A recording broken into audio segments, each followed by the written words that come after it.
Assalamualaikum warahmatullahi wabarakatuh.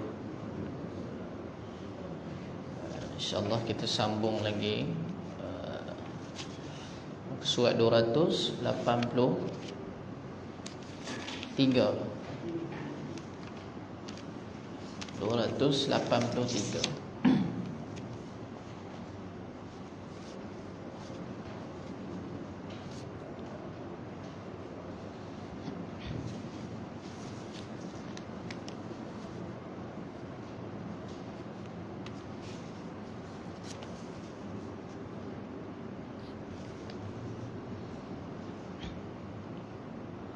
283.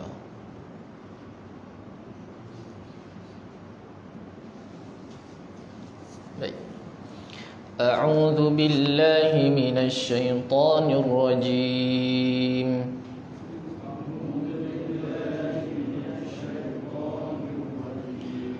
Bismillahirrahmanirrahim.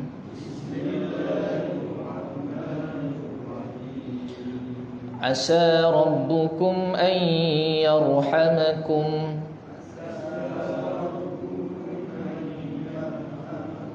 wa in 'udtum 'udna wa ja'alna jahannama lil kafirina hasira.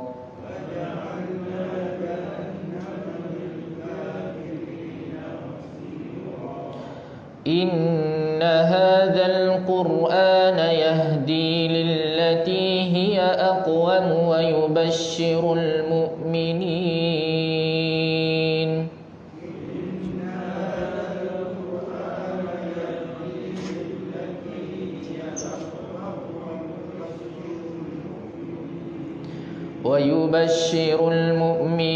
الذين يعملون الصالحات أن لهم أجرا كبيرا.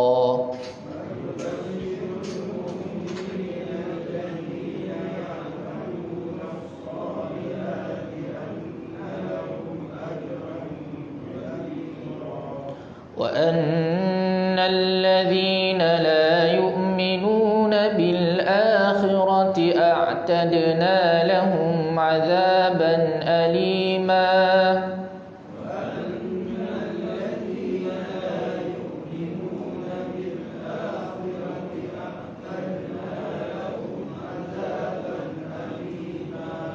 ويدعو الإنسان بالشر دعاءه بالخير.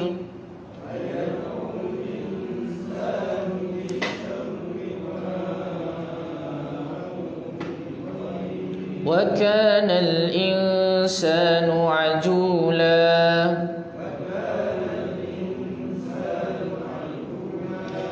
وجعلنا الليل والنهار آيتين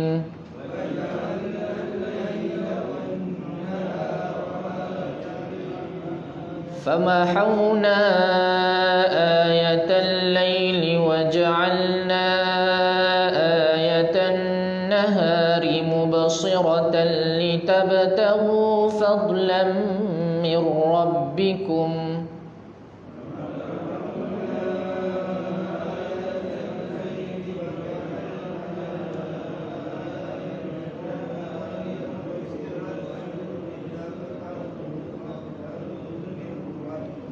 ولتعلموا عدد السنين والحساب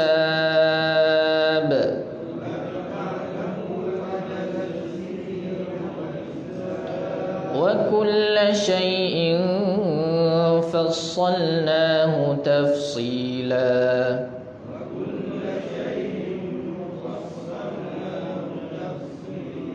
وكل إنسان ألزمناه طائره في عنقه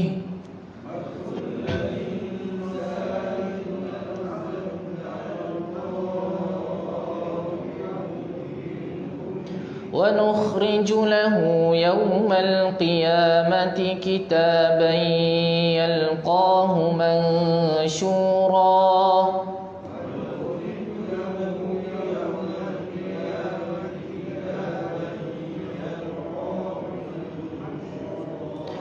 اقرأ كتابك كفى بنفسك اليوم عليك حسيبا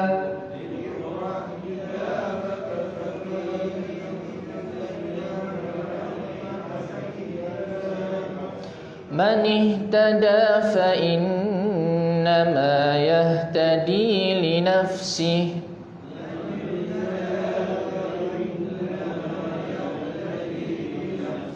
ومن ضل فإنما يضل عليها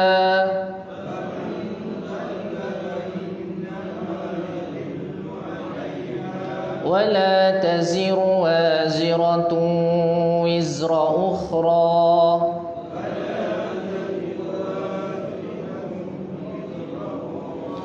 وما كنا معذبين حتى نبعث رسولا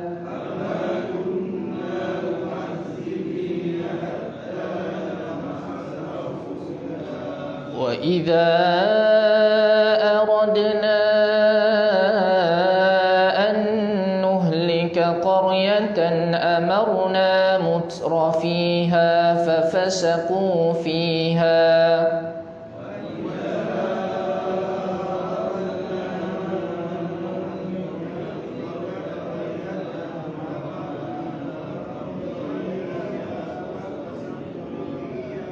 فحق عليها القول فدمرناها تدميرا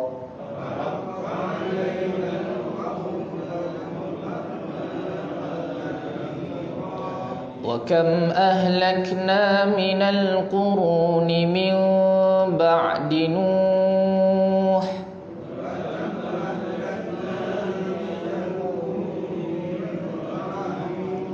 وكفى بربك بذنوب عباده خبيرا بصيرا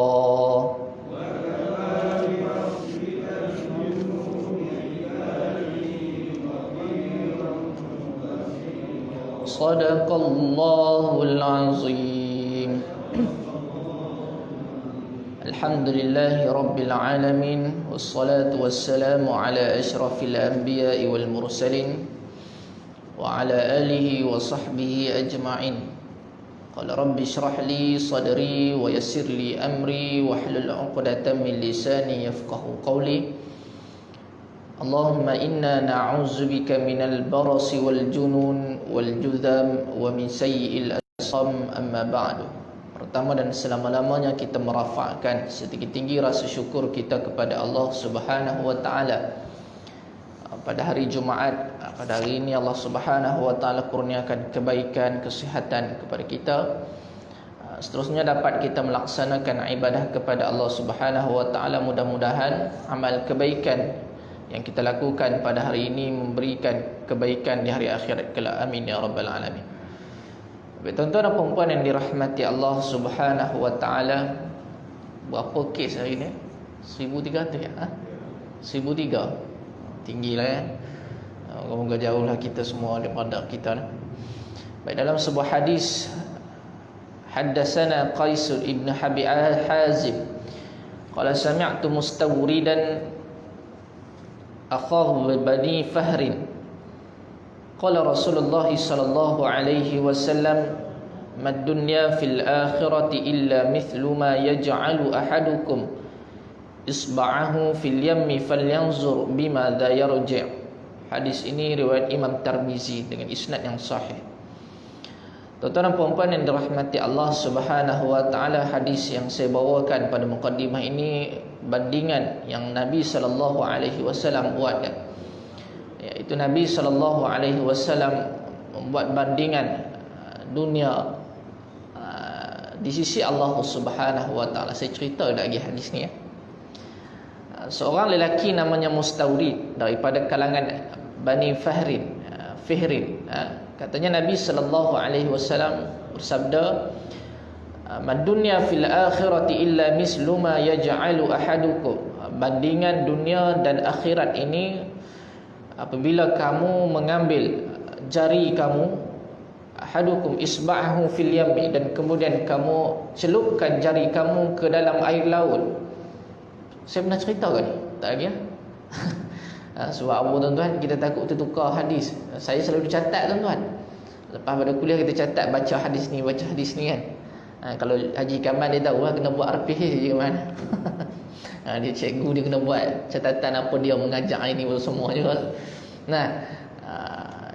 Jadi saya takut ulang hadis yang sama lah. Belum baca lagi dah. Bandingan yang telah Nabi SAW buatkan ialah, Nabi SAW kata bandingan dunia ialah apabila kamu mencelupkan jari kamu ke dalam air laut, maka kamu mengangkat jari kamu tadi itu, air yang melekat pada jari tersebut itulah dunia. Nabi SAW cerita dalam hadis ni, falyanzur bimaza yarji'.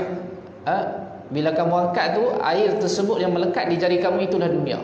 Bahkan negeri akhirat yang manusia tidak nampak pada hari ini, yang Nabi SAW cerita dalam hadis ni, ialah air laut yang kamu celup tadi itu. Itulah perbandingan akhirat yang manusia tidak nampak. Baik, hadis yang kedua, haddatsana al-Mustawrid, orang yang sama, Ibn Shaddad, qala inni la fir rakbi ma'a Rasulillah sallallahu alaihi wasallam idh ata ala sakhlatin manbudhatin qala aturawna hadhihi hanat ala ahliha qala qila ya Rasulullah sallallahu alaihi wasallam min hawaniha alqawha aw kama qala fawalladhi nafsi biyadihi ladunya ahwanu ala Allah min hadhihi ala ahliha. Hadis sahih daripada Ibnu Majah. Dalam hadis ini, Al-Mustawrid ini dia pernah inni la fir rakbi ma'a Rasulillah sallallahu alaihi wasallam. Dia naik unta bersama dengan Nabi sallallahu alaihi wasallam. Dia memboncenglah kiranya. Kemudian idh ata ala sakhlatin mambuzatin, Nabi sallallahu alaihi wasallam yang sedang ride unta tersebut tadi tu tuan-tuan, dia yang kawal. Tiba-tiba Nabi lalu di kawasan ada seekor bangkai mambuzah, bangkai anak-anak kambing yang telah dibuang. Qala, lalu Nabi sallallahu alaihi wasallam berhenti dekat situ. Nabi pun tanya dekat Mustawrid ni. Nabi sallallahu alaihi wasallam tanya, aturawna hadhihi hanat ala ahliha. Agak-agak kamulah Mustawrid, bangkai kambing ni dia duduk dekat kawasan ini, dia dibuang oleh tuan dia. Agak-agak kamu, dia hina tak di sisi Allah Subhanahu wa taala? Nabi sallallahu alaihi wasallam tanya kepada Mustawrid tadi, agak-agak kamu ni bangkai tadi ni hina tak di sisi Allah Subhanahu wa taala? Dia ada harga tak sedangkan dia dibuang sekarang ni oleh tuan dia? Nabi sallallahu alaihi wasallam tanya Mustawrid. Qala qila ya Rasulullah, kata Mustawrid, min hawaniha alqawha. Disebabkan dia hinalah dia tak berhargalah, dia kena buang. Mustawrid kata macam tu. Kalau dia masih hidup, mesti tuan dia tak buang lagi dia. Tapi bila dia dah jadi bangkai, nak makan pun dah jadi bangkai, dah tak boleh makan, bermakna bagi tuan dia ni rasa dah tak berhargalah, kambing tadi dah mati. Sebab tu dia buang ya Rasulullah. Lalu Nabi SAW kata, qala fawalladhi nafsi biyadihi ladunya ahwanu ala Allah. Demi Allah Subhanahu wa taala yang nyawaku berada di dalam kekuasaan Allah Subhanahu wa taala, ladunya ahwanu 'ala Allah min hadhihi 'ala ahliha. Kalau kamu kata bangkai ini dia tak ada harga di sisi tuannya, maka sama dengan dunia yang kita duduk ini wahai Mustawrid, dia di sisi Allah Subhanahu wa taala juga tidak ada harga. Ni tuan-tuan, Nabi sallallahu alaihi wasallam dia buat satu bandingan yang mudah untuk difahami di dalam hadis ini.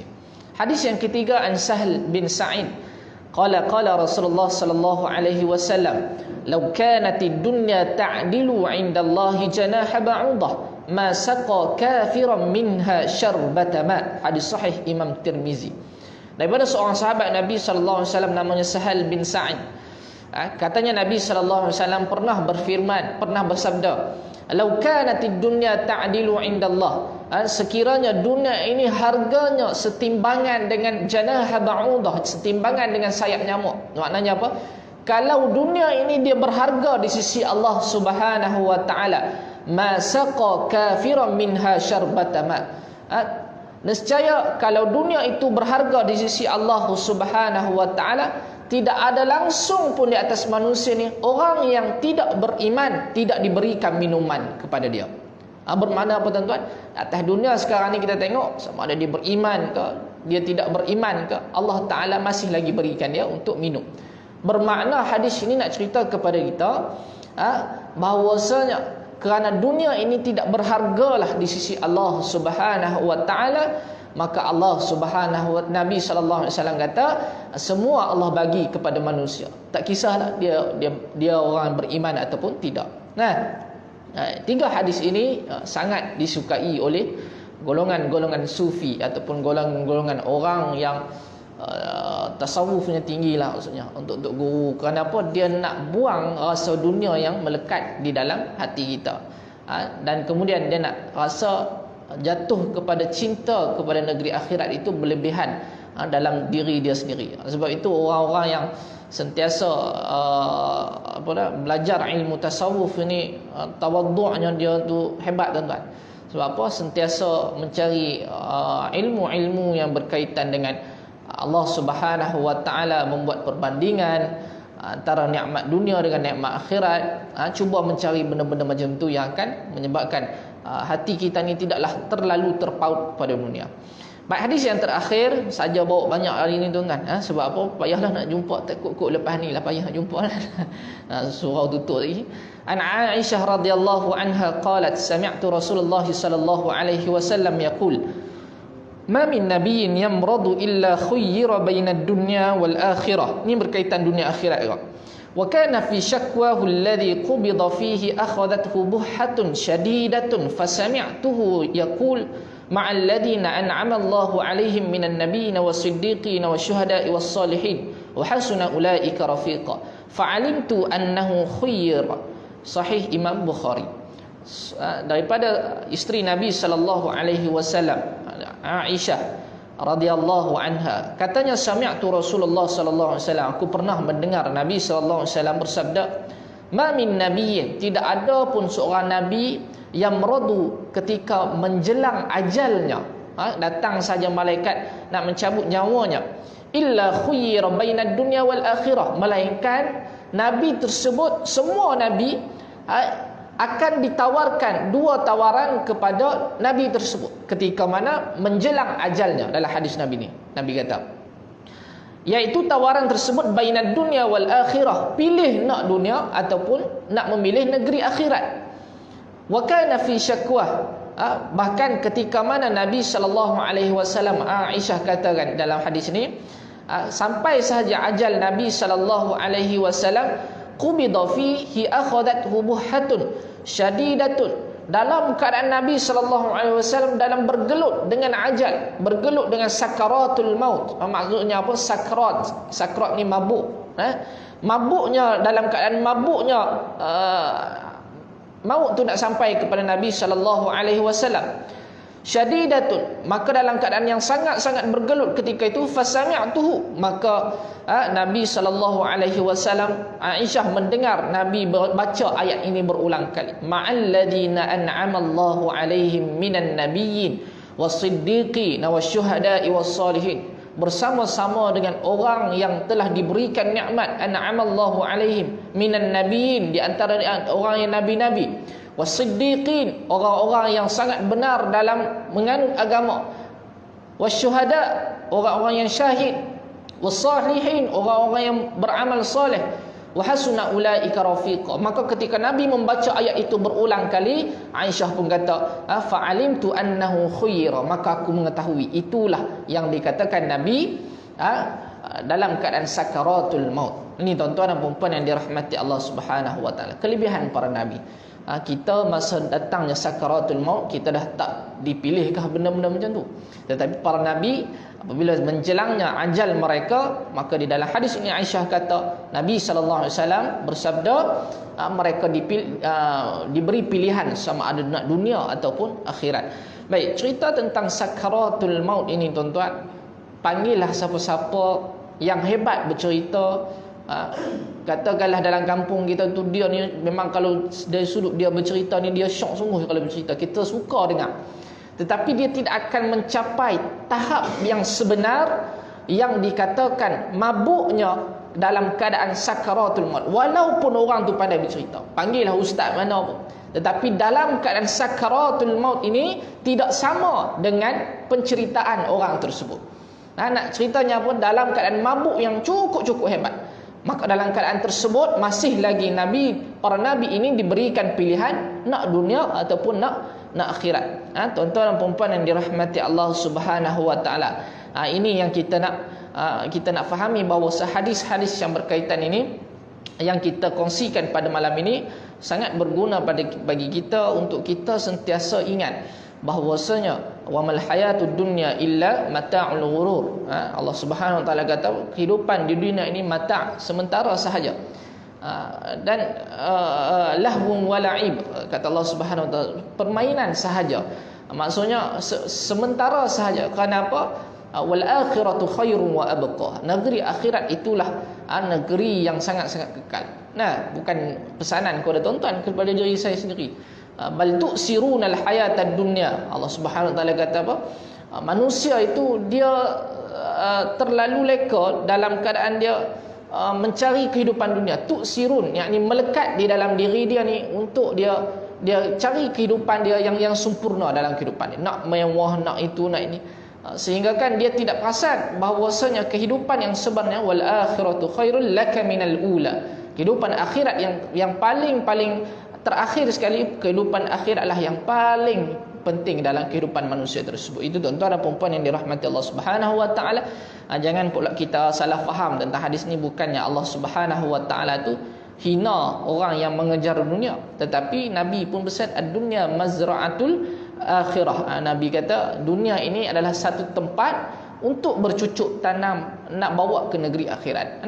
Apa salahnya kita kejar dunia, tetapi target kita adalah untuk mengejar kehidupan akhirat kita yang selesa. Itu tidak apa, tak ada masalah. Baik, itu yang kita dapat kongsikan pada mukadimah ini. Moga-moga dapat kebaikan hadis yang kita belajar. Baik, tuan-tuan dan puan-puan yang dirahmati Allah Subhanahu wa taala, pada pertemuan kita yang lalu kita berhenti pada ayat ke berapa tuan-tuan?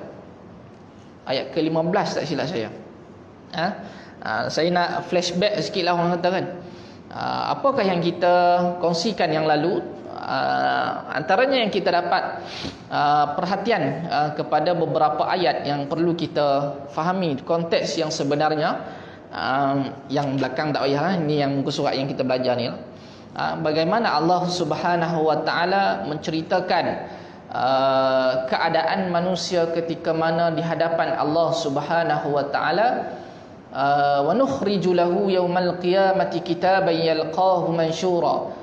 Ketika mana manusia tersebut dihadapkan di hadapan Allah Subhanahu wa taala, maka dia duduk dalam keadaan yang diterbangkan kepada kitaban yalqahu mansyura, satu kitab yang tertulis segala amal kehidupan dia daripada dia lahir sehinggalah dia mati, dalam keadaan mansyura, terbuka. Sebelum kitab tersebut sampai kepada diri dia, ini keadaan ini Allah cerita dalam Al-Quran. Bukan saya yang tambah Ajinomoto nak bagi sedap cerita dah kan. Bila di hadapan Allah Subhanahu wa taala, manusia yang kita cerita dah dalam surah Al-Kahfi, wa wudi'al kitabu fataral mujrimina mushfiqina mimma fihi. Bagaimana keadaan manusia yang dia tahu dah dia mati dalam keadaan berdosa, maka dibangkitkan dalam keadaan penuh dosa. Maka ketika itu manusia tersebut dia dalam keadaan takut-takut. Macam kita lah tuan-tuan, kalau buat salah, tiba-tiba kita akan rasa orang yang bagus ni dia akan rasa takut dengan kesalahan tersebut. Tapi manusia dia takut ketika waktu tersebut, maka diterbangkan kitab tersebut mansyura, dalam keadaan terbuka. Terbuka kitab tersebut. Maka dalam surah Al-Kahfi Allah Subhanahu wa taala cerita apa tuan-tuan? Allah kata wa wudi'al kitabu fataral mujrimina mushfiqina mimma fih. Keadaan manusia yang cukup penuh dengan dosa ni, bila dibukakan kitab tersebut belum dibacakan lagi, bila dia kenangkan balik kehidupan, banyak dosa aku, maka dia pun tengok kitab tersebut, wa yaquluna ya wailatana, dia mengucapkan kata-kata yang Allah rekodkan dalam surah Al-Kahfi ni. Apa dia tuan-tuan? Ya wailatana ma li hadzal kitab, apa dia kitab ni. Bahasa dia macam tu. Ya wailatana, celakanya apa dia lah kitab ni. Ma li hadzal kitab la yughadiru saghiratan wala kabiratan illa ahsaha. Semua ni dah tertulis dah dalam kitab ni yang dibukakan di depan aku ni. Ni Allah Ta'ala cerita keadaan manusia. La yughadiru saghirah, sama ada benda yang kecil pun Allah Ta'ala tercatat juga dalam kitab ni. Aku pelik betul. Dia menyusai dalam keadaan dia tak tahu nak buat macam mana dah. Wala kabiratan illa ahsaha, semua tertulis. Wa wajadu ma amilu hadira, ketika itulah dia melihat dalam keadaan dia tu sangat-sangat takut macam tu, maka Allah Ta'ala pun kata iqra kitabak. Ni ayat yang ke-14. Baca sendiri. Iqra, perintah fi'il amar. Sebagaimana perintah Nabi sallallahu alaihi wasallam, Jibril, malaikat Jibril memerintahkan Nabi iqra. Ayat yang pertama tu. Begitu jugalah Allah perintahkan manusia ketika mana dibukakan kitab segala catatan amalnya. Iqra kitabak, kamu baca sendiri. Kafa bi nafsika al-yawma 'alaika hasiba, cukup hari ini engkau sendiri yang baca apa amalan yang kau buat selama ini. Manusia dah tahu dah waktu tu. Kena dah dia masa ni. Tapi dalam keadaan hinanya manusia, kenapa? Di dunia dahulu banyak sangat melakukan dosa. Ni tuan-tuan. Sebab tu kadang-kadang kita duduk dengar syekh-syekh Arab jadi imam duk teriak tak esok-esok tu tuan-tuan. Dia beza dengan imam kita ni. Imam baca ayat jumpa tentang api neraka, kegambaran macam mana pun kita tak teriak, tak teresok. Sebab apa? Kita tak faham maksud tu. Tetapi kalau imam Masjidil Haram, mereka ceraan, mereka jadi imam, sampai saja ayat-ayat yang menggerunkan, sudah dah, dia mesti sok nafas dah. Sebab apa tuan-tuan? Terbayang kadang-kadang melalui kita sendiri tengok kehidupan orang susah, balik rumah kita terbayang, dah melitih ayat mata. Begitu juga dengan imam tadi duduk baca Al-Quran, terbayang kalaulah kita duduk dalam keadaan macam tu. Sebab itu Al-Quran ni liyunzira ba'san syadidan qayyiman liyunzira ba'san syadidan min ladun. Dia satu Al-Quran ini adalah dia sifatnya adalah memberi peringatan yang keras tentang api neraka, seksa azab macam mana. Dan kemudian pada malam ini insya-Allah kita nak berkongsi tentang ayat yang ke-16 ini, tentang bagaimana syarat sesuatu tempat tersebut diturunkan azab kenapa. Ayat ke-16. Baik. Wa idza aradna an nuhlika qaryatan amarna mutrafiha fafasaqu fiha. Dan apabila kami kehendaki bahawa kami binasa akan setengah qaryah, nescaya kami suruh akan orang yang besar dan lebih di dalam kampung dengan kerja taat. Bila Allah Subhanahu wa taala nak musnahkan sesuatu kaum tersebut, sesuatu tempat tersebut, amarna mutrafiha. Ini kata kunci ayat ini, mutrafiha. Maksud mutrafiha ni apa tuan-tuan? Bahasa Inggeris luxurious. Betul ya? Luxurious tu. Orang-orang yang kaya mewah. Tetapi dalam keadaan yang sama, yang dimaksudkan dalam ayat ini orang kaya, pemimpin ataupun orang yang kaya raya, tapi dalam keadaan yang sama dia tidak taat kepada Allah Subhanahu wa taala. Bila ada sahaja di setiap qaryah ataupun satu tempat tersebut orang yang kaya, yang Allah highlightkan perkataan mutrafiha ini, maka itu adalah syarat yang paling tinggi sesuatu tempat tersebut nak kena binasa. Wa idza aradna an nuhlika qaryatan amarna mutrafiha fafasaqu fiha. Maka bantah mereka itu dan buta fasik mereka itu padanya, tiada ikut Rasul kami. Maknanya apa tuan-tuan? Kenapa Allah Subhanahu wa taala highlightkan perkataan mutrafiha di sini? Kerana memang patut manusia yang Allah taala bagi dia kaya, memang patut dia beriman. Manusia yang Allah berikan ilmu kepadanya, memang patutlah dia beriman. Bila dia tak memilih untuk menjadi orang yang beriman, maka kelebihan itu adalah kelebihan yang sia-sia. Maka syarat bagi sesuatu tempat nak diturunkan sesuatu musibah, mestilah Allah Ta'ala cerita dalam ayat ini, syarat yang paling besar apabila ada di antara manusia yang kaya raya hidupnya, tetapi dia memilih untuk tidak beriman kepada Allah Subhanahu wa taala dan tidak taat kepada Allah Subhanahu wa taala, maka itu syarat yang paling besar. Fahaqqa 'alaiha al-qaul, firman Allah Subhanahu wa taala, maka sebenarnya lah ketika itu oleh perkataan kalimah binasa dengan azab itu. Maknanya bila sahaja ada manusia yang macam ni, maka tunggulah azab yang Allah Subhanahu wa taala datangkan kepada manusia tersebut. Nah, tidak semestinya binasa itu ditimpakan dengan terbenamnya manusia di bawah perut bumi, tak juga. Dengan keadaan binasa tersebut yang dimaksudkan dengan binasa dengan cuacanya, binasa seperti Namrud binasa mereka ni Allah Ta'ala hantar sekumpulan penuh dengan nyamuk-nyamuk. Kalau kita kata nyamuk Aedes dengue sekarang ni tuan-tuan, Namrud mati disebabkan binasanya dengan nyamuk tersebut tuan-tuan. Maka kalau cuaca tersebut sekarang ni pun boleh diistilahkan dengan binasa, satu teguran oleh Allah Subhanahu wa taala.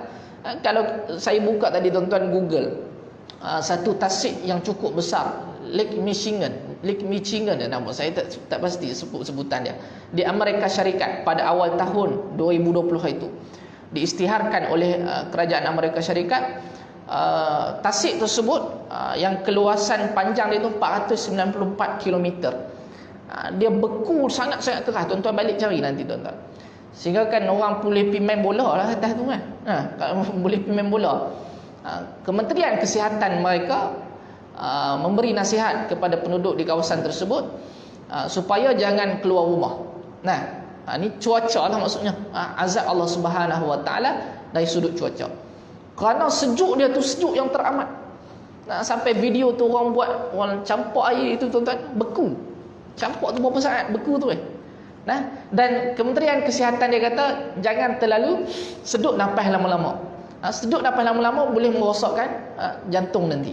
Kenapa? Cuaca yang cukup sejuk boleh dikategorikan dengan keadaan Allah Subhanahu wa taala turunkan azab melalui cuaca. Maka kejadian inilah yang dikatakan sama dengan ayat Al-Quranul Karim yang kita bacakan pada malam ini.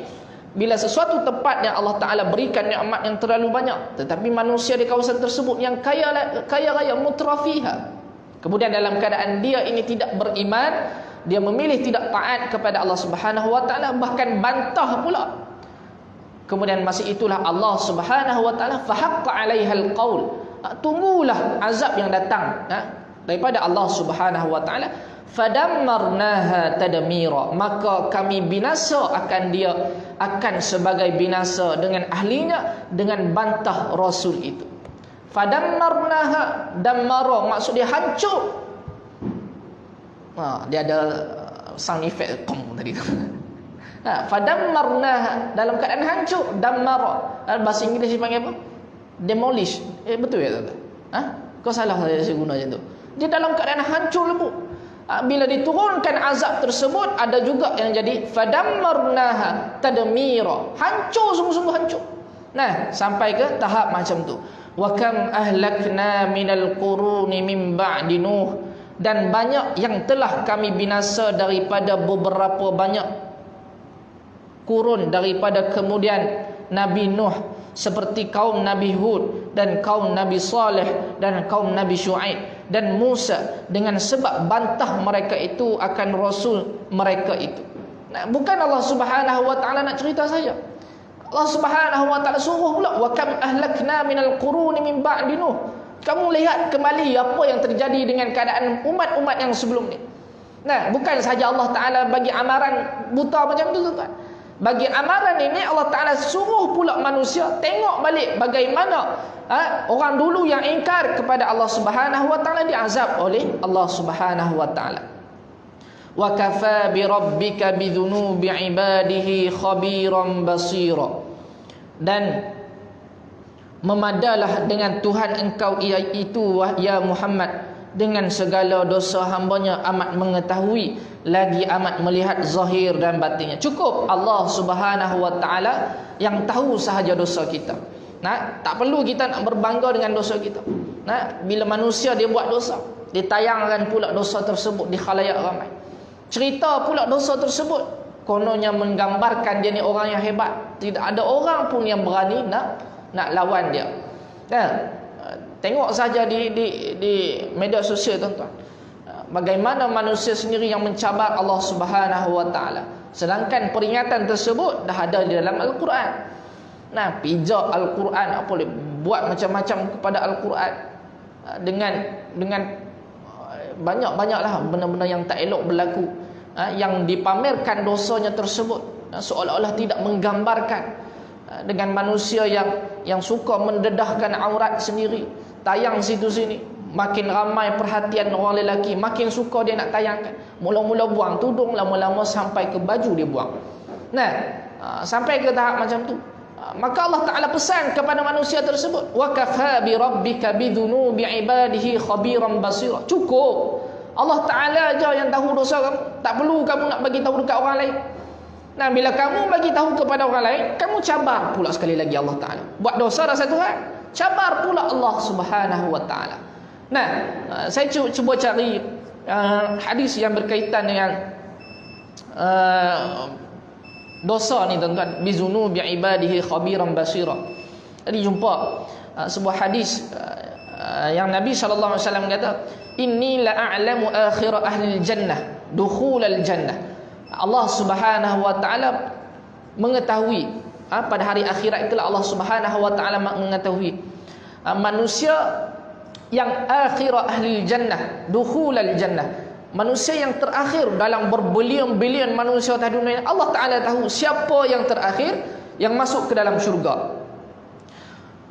Wa akhir ahli nar khurujan minha, dan manusia yang terakhir yang keluar selepas diazab di dalam neraka nak masuk ke syurga pun Allah Subhanahu Wa Ta'ala tahu.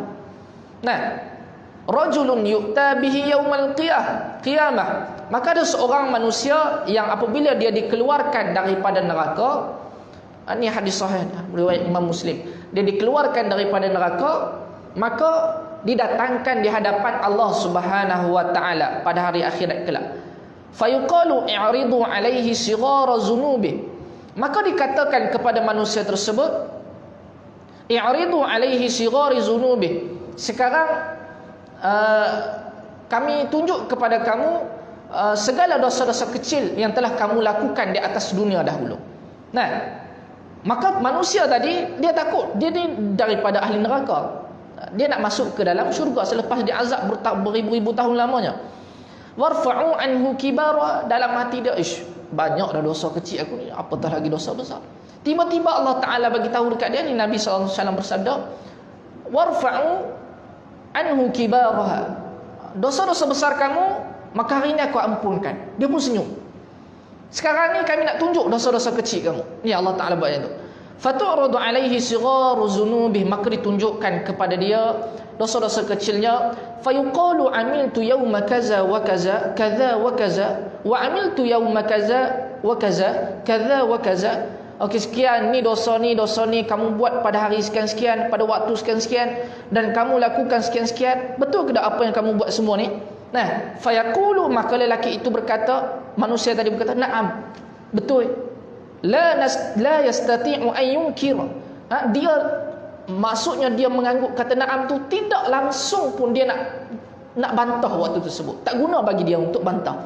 Nah, wa huwa mushfiqun min kibari zunubih an tu'rada alaih. Dalam keadaan masa yang sama, dia takut saat lagi Allah Ta'ala tiba-tiba nak keluarkan dosa dia yang besar, nak tunjukkan di hadapan dia. Sedangkan waktu sebelum tu Allah Ta'ala bagi tahu dah dia, aku ampunkan, diangkatkan segala dosa-dosa besar kamu. Fayuqalu lahu fa inna laka makana kulli sayyi'atin hasanah. Maka Allah Ta'ala bagi tahu dekat manusia tadi, sekarang dosa-dosa kamu yang besar, makana kulli sayyi'atin hasanah, kami gantikan dengan kebaikan pula. Aku ampun dosa kamu yang besar-besar, sekarang gantikan dengan kebaikan pula. Makinlah dia senyum. Dah rasa tenang dah hati dia waktu tu. Fayaqulu rabbi qad amiltu asya'a la araha. Dalam keadaan yang sama, dia pun jadi keadaan dia macam ragu-ragu nak tanya balik Allah Subhanahu wa taala. Dia kata, rabbi, wahai Tuhanku, qad amiltu alaihi asya'a la araha. Dosa-dosa ni Allah Taala kau ampun tak ya Allah? Dia pula yang pergi tanya Allah Subhanahu wa taala. Dalam keadaan Allah dah ampun dah dia. Falaqad ra'aitu Rasulullah sallallahu alaihi wasallam dhahik. Dalam keadaan masa yang sama, Nabi sallallahu alaihi wasallam duk cerita keadaan manusia ni, Nabi tersenyum selepas membaca hadis yang kita bacakan pada malam ini. Senyum sebab apa? Senyum kerana dia ingatkan Allah Ta'ala ni, dia tak percaya yang Allah Ta'ala ni nak ampunkan dosa dia. Tetapi dia cuba nak bagi tahu dekat Allah Subhanahu wa taala, Rabbi qad amiltu asya'a la araha. Ada lagi dosa-dosaku yang ni kau ampun tak? Dia persoalkan benda tu. Dia takut. Sebab itu pada ayat ini kita nak cerita betapa dosa ini benda yang paling besar yang manusia tersangkut bab ini bila di hadapan Allah Subhanahu wa taala. Tetapi boleh pula ada setengah manusia dia nak mempamerkan dosa-dosanya. Sebab itulah dosa yang kita lakukan tidak perlu diceritakan kepada orang ramai.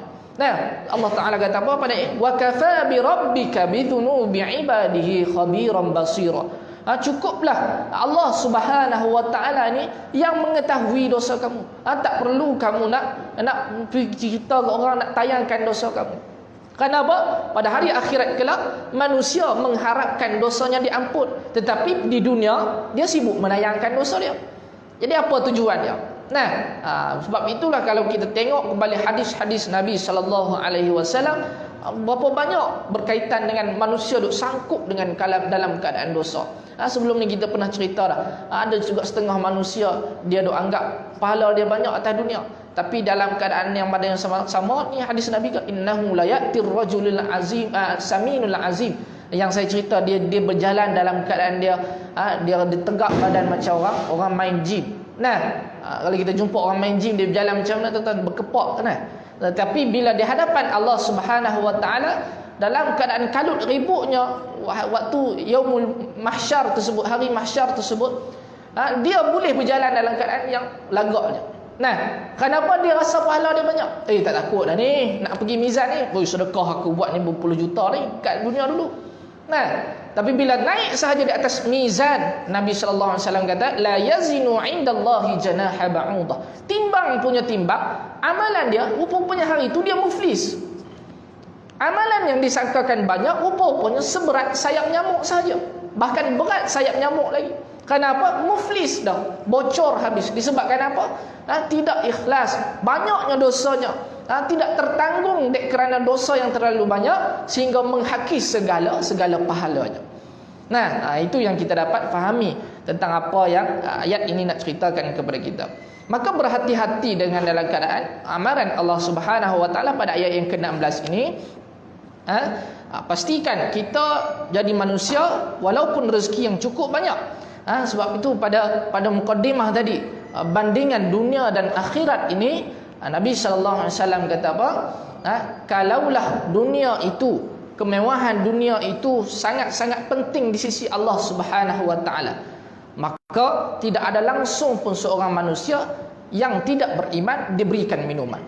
Sekarang atas dunia semua manusia, tak kira dia beriman ataupun tidak, semua kaya pun ada, bahkan orang yang beriman pun Allah Taala uji dengan ujian yang berbagai-bagai. Ibtila dipanggil sebagai percubaan, sama ada dia sabar ataupun tidak. Sebab itulah dunia ini bagi Allah Subhanahu wa taala ianya bukan satu garis kayu ukur yang yang tepat.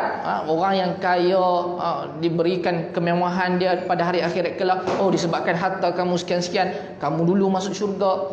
Nah, seperti mana kalau kita beratok beli tiket flight tuan-tuan, kalau dapat kursi yang hot seat ni, okey masuk dulu hot seat, keutamaan.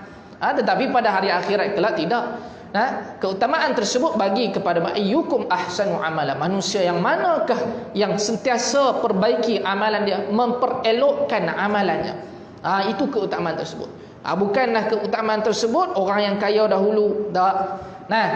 Tetapi orang yang beriman dan bertakwa kepada Allah Subhanahu Wa Taala. Itu ayat ini nak pesan. Pada ayat yang ke-18 kita sambung pada masa akan datang. Ini ayat yang berkaitan dengan manusia yang terlalu menginginkan man kana yuridul ajila ta'ajjalna lahu. Dia menginginkan habuan dunia dengan kebaikan yang diberi, yang dia buat atas dunia. Sebagai contoh ustaz lah, ustaz saya sendirilah contohlah kan. Kalau kita tuan-tuan, kalau saya datang mengajar ataupun kita buat apa-apa aktiviti dakwah tentang agama, tiba-tiba kita nak habuan dunia itu menjadi tujuan kita yang utama. Allah Subhanahu Wa Taala kata apa? Man kana yuridul ajila ta'ajjalna lahu fima nasha. Maka manusia akan dapat habuan dia yang dia nak atas dunia tu. Nak cari populariti atas dunia. Masalah-masalah yang timbul antara orang-orang ceramah apa semua ni tuan-tuan, bila AJK masjid tahulah, bila berhubung dengan dia nak tempah dia ceramah sekian-sekian, okey bayaran, okey daripada mana, okey saya duduk Kedah sekian-sekian, saya nak pergi ke Johor, okey 5,000 6,000, dia letak harga macam tu. Maka dia boleh bahagian tersebut. Tetapi pada hari akhirat kelak Allah Ta'ala yang menilai manusia tersebut, sama ada summa ja'alna lahu jahannama yaslaha madhmuman madhura. Sama ada dia doakan dalam neraka jahanam ke, ataupun tujuan utama dia apa dia. Banyak masalah-masalah macam ni. Kenapa? Dia nak sebut harga tu dia malu. Tetapi disebabkan pakai PA dia, bercakap dengan PA saya lah. Ada JK Masjid tahulah kalau isu-isu masalah macam ni. Tuan-tuan sebab apa? Terlalu nakkan kepada habuan dunia yang secara besar. Nak kerana populariti. Ini yang Nabi sallallahu alaihi wasallam sangat-sangat pesan ni. Dalam Al-Quran sendiri pun para syair di tanah Arab dahulu, wasyu'ara, dalam surah Asy-Syu'ara, mereka bersyair kerana mereka nakkan nama mereka naik, dijulang, diangkat, mendapat populariti yang cukup hebat di mata masyarakat. Wasyu'ara yattabi'uhumul, tak ingat ayat yang mana Allah Subhanahu Wa Taala cerita para penyair ini mereka bersyair di kawasan Makkah ketika itu. Mereka nak nama mereka ini dijulang-julang, diangkat-angkat, dipuja-puja. Maka benda ini berulang kembali di akhir zaman. Manusia yang nakkan keinginan mereka dari sudut orang agamawan pun ada juga. Orang agamawan sendiri nakkan populariti daripada apa yang diperkatakan. Nakkan hasil yang cukup banyak. Artis-artis kita tak payah kira lah tuan-tuan. Ini orang agamawan sendirilah, maksudnya yang merosakkan agama itu sendiri. Sebab itulah dalam ayat ini Allah Ta'ala pesan siap-siap pada manusia, buat itu kerana waman aradal akhirah. Ni Allah Ta'ala pesan pada ayat yang ke-19 ini, siapa-siapa yang menginginkan aradal akhirah wa sa'alaha sa'yaha wa huwa mu'min, dia buat itu kerana lillahi ta'ala, datang kuliah ke, bagi ceramah ke, kerana lillahi ta'ala. Wa huwa mu'min, betul-betul Allah Ta'ala tahu dalam hati dia tu. Yang ayat yang seterusnya yang kita baca ni 25, ayat 25, Rabbukum a'lamu bima fi nufusikum. Depan orang lain dia boleh kata, saya lillahi ta'ala, saya ikhlas ni datang ceramah apa semua. Tetapi dalam hati, jauh di sudut hatinya ini, Rabbukum a'lamu bima fi nufusikum. Apa-apa amal kebaikan dia buat, Allah Ta'ala yang mengukur sendiri sama ada dia ikhlas atau tidak. Sama juga kita dalam sudut ibadah. Hari ini kita buat ibadah, buat sunat, solat sunat berapa banyak rakaat. Tetapi dalam keadaan masa yang sama, kusala yura'unan nas, dalam keadaan kita nak manusia ni tengok kita. Itu masalah-masalah hati. Sebab itulah para ulama juga kata, dalam ibadah sedekah kita sendiri pun tak salah untuk kita buat terang-terangan. Tetapi dalam keadaan yang masa yang sama, hati kita boleh kontrol ataupun tidak. Boleh kontrol, teruskan. Nah, tapi kalau tak boleh kontrol, buat amal kebaikan dalam keadaan orang yang tidak nampak. Nah, dia lain dalam keadaan orang tidak nampak dengan orang nampak. Nah, sebab itu para ulama dia gariskan tata cara ataupun bagaimana kita nak kontrol hati kita supaya sentiasa ikhlas kerana Allah Subhanahu wa taala. Saya pun mohon-mohon moga-moga Allah taala sentiasa yang Allah taala yang muqallibal qulub, doa yang Nabi ajak tu tuan-tuan. Allah Subhanahu wa taala ni yang memutar, Allah taala yang boleh memutarkan hati kita ni tuan-tuan. Sabbit qulubana ala dinik, ala dinik. Kita doa selalu, sabbit, tetapkan hati kita ni, qulubana, ya Allah, tetapkan hati kami ni ala dinik, di atas agama, wa ta'atik, di atas ketaatanmu. Itu doa-doa yang penting yang Nabi suruh kita amal, supaya apa? Niat kita sentiasa kena betulkan. Nah, itu tuan-tuan dan puan-puan yang dirahmati Allah Subhanahu wa taala setakat itu dulu. Nah, apa yang poin-poin penting kita gariskan pada malam ini, kita kongsikan pada malam ini, tidaklah ditujukan kepada tuan-tuan semua, untuk tujunya itu adalah untuk kepada diri saya sendiri juga. Moga penyakit-penyakit yang disebut di dalam Al-Quran ini tidak berada di dalam hati kita semua. Amin ya rabbal alamin. Baik, sekadar itu sahaja. Apa yang baik semua datang daripada Allah Subhanahu wa taala. Apa yang kurang, yang lemah, yang dhaif datang daripada diri saya sendiri. Aqulu qawli hadza wa astaghfirullahal azim li wa lakum. Assalamualaikum warahmatullahi wabarakatuh.